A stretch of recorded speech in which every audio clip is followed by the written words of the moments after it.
Soal kemungkinan Tuhan di langit, aku nyuruh arsitektur saya supaya bangun piramida. Nanti saya akan melihat Tuhannya Musa. Mau saya tantang. Walhasil kalau kemungkinan di langit mau ditantang, kalau di bumi setahu Fir'aun Tuhan itu Fir'aun.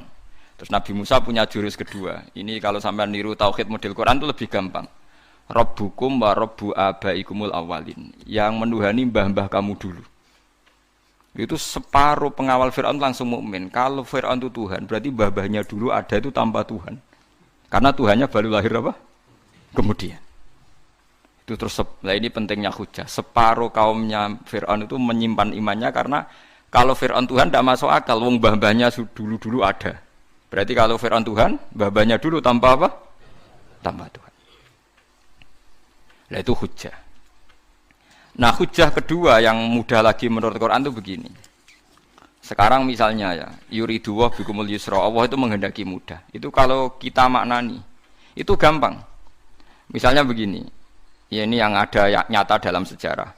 Ada berhala terpahat dari batu, namanya Lata, Uzza, Manat, Lata, Uzza, Manat. Terus ada yang beberapa yang namanya nggak disebut Quran, kata Hubal, kata apa?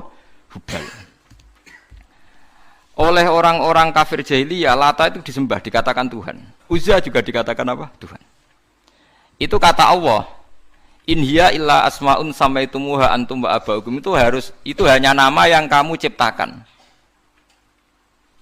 Makanya Allah ngendikan kalau barang tidak benar kaburos kalimatan takhruju min afwahim. Niki rungokno nggih kanca-kanca terutama sing hafal Quran nggih. Misalnya aku darani Mustofa iku ganteng, Mustofa iku sugih. Itu namanya kalimat yang keluar dari mulut saya. Tapi hakikatnya kan tidak ada. Nyatane orang ganteng, nyatane orang sugih. Tapi ini menjadi kalimat karena kadung keluar dari mulut. Kula baleni. Tapi ini menjadi kalimat karena kadung keluar dari apa? Mulut.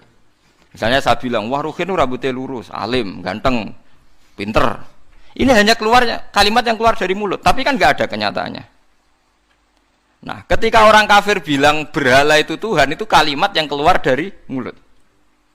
Nah, kalau hakikatnya ya batu bukan Tuhan, hakikatnya itu batu. Berarti namanya pangeran Lata Uzza itu batu apa pangeran?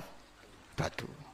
Nah, makanya kalau Allah mengkritik orang kafir, misalnya Allah dikatakan punya anak, Yesus itu Tuhan. Ngendikane Allah napa kaburas kalimatan takhruju min afwahim. Sungguh kalimat itu satu kalimat yang salah, tapi yang kadung keluar dari mulut mereka. Jadi nomor dua, ada kalimat yang memang benar. Berarti saya mengatakan 1 ditambah 1 2, 2 tambah 2 4. Lah itu baru hak karena nyata. Mbok dikatakan apa enggak dikatakan ya tetap 2 ditambah 2 4. Sama dengan la ilaha illallah. Jadi la ilaha illallah itu sudah wujud sebelum sedunia ngakui la ilaha illallah itu sudah ada apa belum? Kalau bedai. Sebelum ada orang Islam di seluruh dunia, Allah satu itu sudah wujud belum? Sudah. Kenyataan ini sudah ada belum? Sudah. Lah berhubung sudah kadung ada, kita hanya menyaksikan asyhadu, saya bersaksi, a'lamu, saya tahu. Karena sudah ada, makanya disebut fa'lam annahu la ilaha illallah. Wong sudah ada, kita tinggal tahu, tinggal bersaksi. Nah, kalau yang tidak ada itu mbok dikatakan pun tetap tidak ada, itu hanya jadi kalimat yang keluar dari mulut, barangnya tidak ada. Itu disebut apa? Kaburas kalimatan takhruju min afwahim. Iyaquluna illa kadziba. Jadi kalimatnya itu ada, tapi fakta yang ditunjuk kalimat itu tidak ada.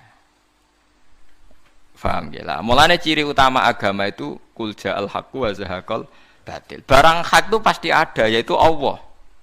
Barang batil ya pasti tidak ada. Pangeran telu itu tidak ada. Watu jadi pangeran ora ono.